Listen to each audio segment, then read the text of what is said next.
Clair, c'est que non seulement on peut changer, mais en plus que toute conversion est une opération risquée par laquelle on laisse derrière soi une partie de ce qu'on avait jusque-là pour donner la première place au Christ.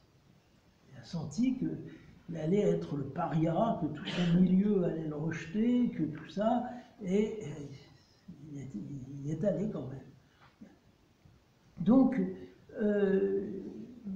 cette expérience, je crois, il faut que, quelque manière, nous la reconnaissions comme nécessaire, et quand nous proposons la conversion aux autres, nous rendre compte aussi que nous engageons quelque chose de grave en eux. Il faudra sans doute le soutenir, qu'il faudra l'aider, qu'il ne faudra pas se contenter les avoir amenés au bord de la foi, mais qu'il faudra peut-être quelquefois être là aussi au moment où les choix, les décisions se prendront pour leur montrer qu'ils ne sont pas seuls, qu'il y a toute une église qui est autour d'eux et qui veut les aider.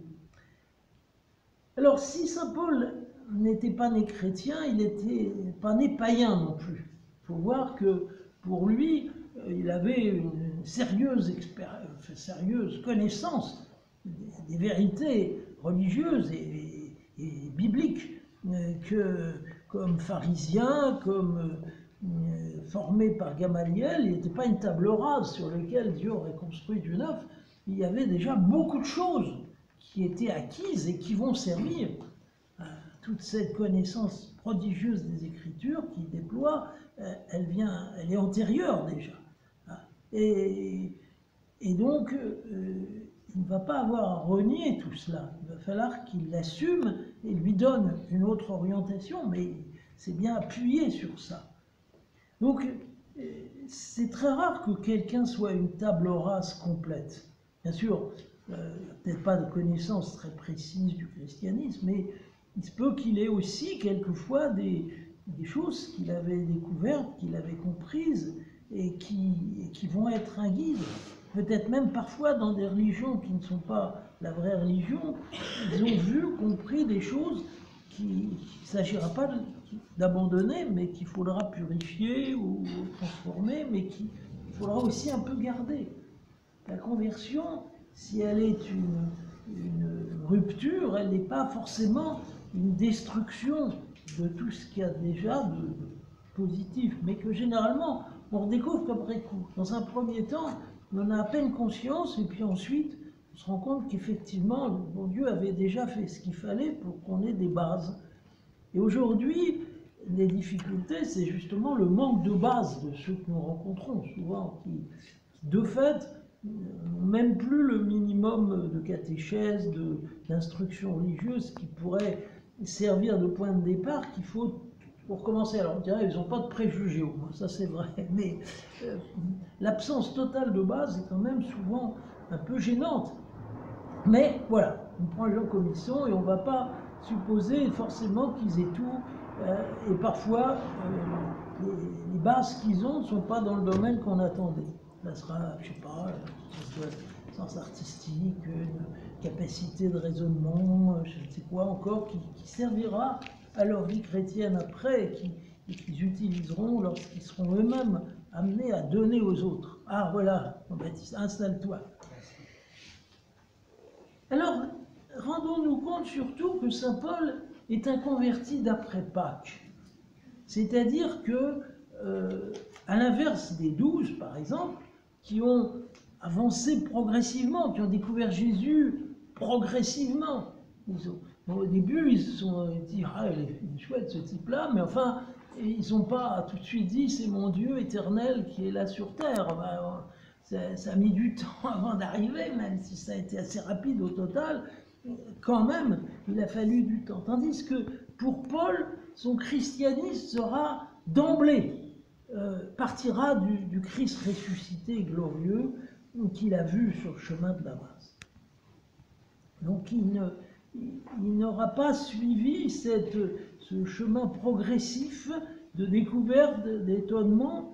C'est d'ailleurs pourquoi il fait apparemment si peu de place dans ses lettres à des choses qui sont je sais pas, les paraboles, les miracles du Christ, enfin il les connaît visiblement, il fait vaguement une allusion une fois, mais enfin c'est sûr que pour lui, le Christ c'est avant tout le crucifié ressuscité, qui a eu un éblouissement là qui fait que tout va être vu par rapport à ce centre. Parce que quand on commence à croire au Christ, c'est comme tout un tableau qui se découvre et qui s'organise généralement autour de quelque chose de particulièrement frappant qui nous sert en quelque sorte ensuite pour interpréter tout ce qu'il y a autour. Eh bien, pour lui, c'est la dialectique mort-résurrection. Il a en quelque sorte retrouvé là ce qui a été le facteur même de sa conversion, puisque la crucifixion, c'était au fond, à ses yeux, jusque-là, la preuve que Jésus était un imposteur et un farceur qui avait égaré Israël, et que soudain, il comprenait que Dieu l'avait glorifié, lui avait donné complète raison de ce qu'il avait fait, et donc dans cette réhabilitation en quelque sorte que Dieu avait faite de Jésus, il comprenait soudain que Christ reprenait toute l'histoire, que autour de lui, on comprenait que tout ce qui a été la fidélité d'Israël débouchait sur cette ultime obéissance du Fils vis-à-vis de son Père, et que, alors aussitôt, tout s'ajoutait. Il n'est pas parti d'une idée, il est parti d'un fait. Il est parti de la justesse de ce qui soudain lui est apparu, d'une manière qu'il n'avait pas analysée, qui s'est gravé dans son cœur et dans sa pensée. Donc voilà. Et en même temps, alors ce qui a été marquant pour Paul, c'est le lien avec l'Église. D'emblée, le Christ qui lui apparaît fait cause commune avec l'Église, puisqu'il lui dit « Je suis ce Jésus que tu persécutes ». À vrai dire, Paul n'avait pas persécuté Jésus en tant que personne, si ça s'en prenait à l'Église. Mais Jésus lui révèle que, eh bien, quand on fait du mal à son Église, à ses frères, eh bien, c'est à lui, en quelque sorte, qu'on fait du mal. Et donc, très vite, il va faire une expérience ecclésiale à travers Ananie, qui est, vous savez, le personnage qu'on lui a envoyé pour le baptiser, pour le préparer d'abord à son baptême, puis le baptiser ensuite.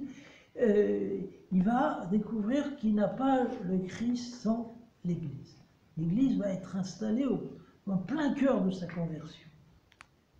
Ce qui est très important, parce que en tant que son chemin est tellement personnel que s'il n'avait pas eu ça, il aurait pu partir comme un des nombreux illuminés qui ont dit « Moi, Jésus m'a apparu, voilà ce qu'il me dit, etc. » Tandis que d'emblée, il a été arrimé à l'Église, ce qui est quand même très important. Beaucoup de convertis ont du mal en principe avec l'Église. Moi, je suis de ce nombre-là. J'ai toujours dit à Jésus, je l'accepte l'Église puisque tu veux, mais enfin c'est un peu comme la belle-mère, on la prend en même temps que le conjoint, quoi. Mais enfin, c'est pas tellement à elle qu'on a voué un amour de premier ordre. Eh bien,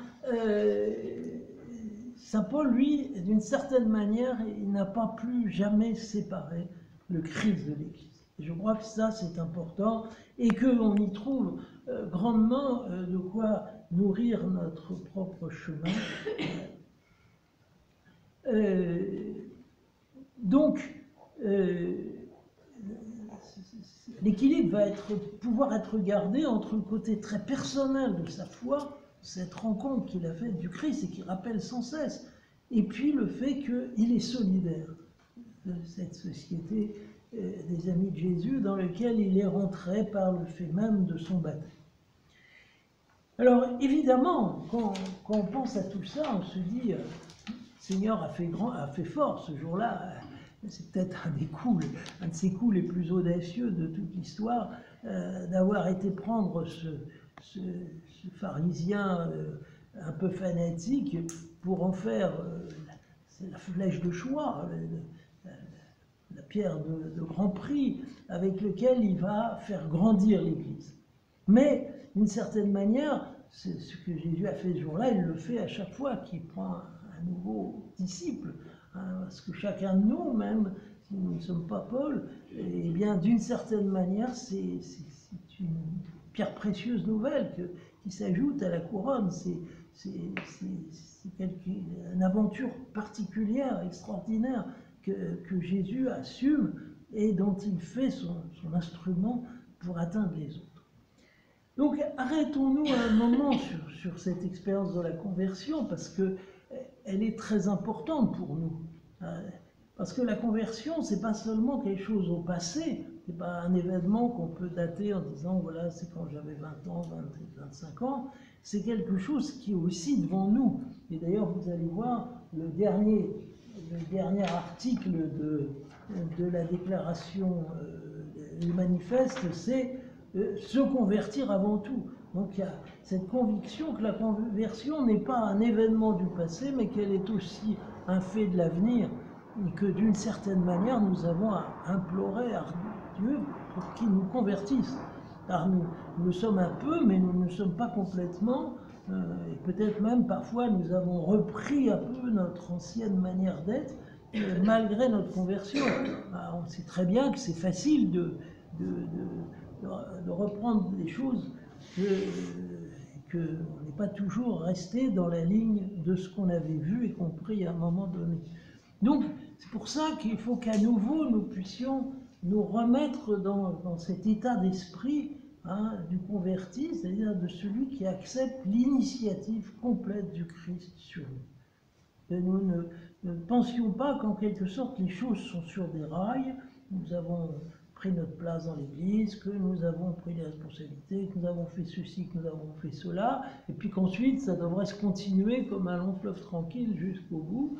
En réalité, peut-être qu'aujourd'hui, le Seigneur va donner un cours tout nouveau à nos vies, s'il le veut, et après tout, moi je le souhaite. C'est que chacun de nous, au lieu que ça soit la continuation de ce que nous avons fait jusqu'à maintenant, ça soit le commencement de quelque chose de nouveau.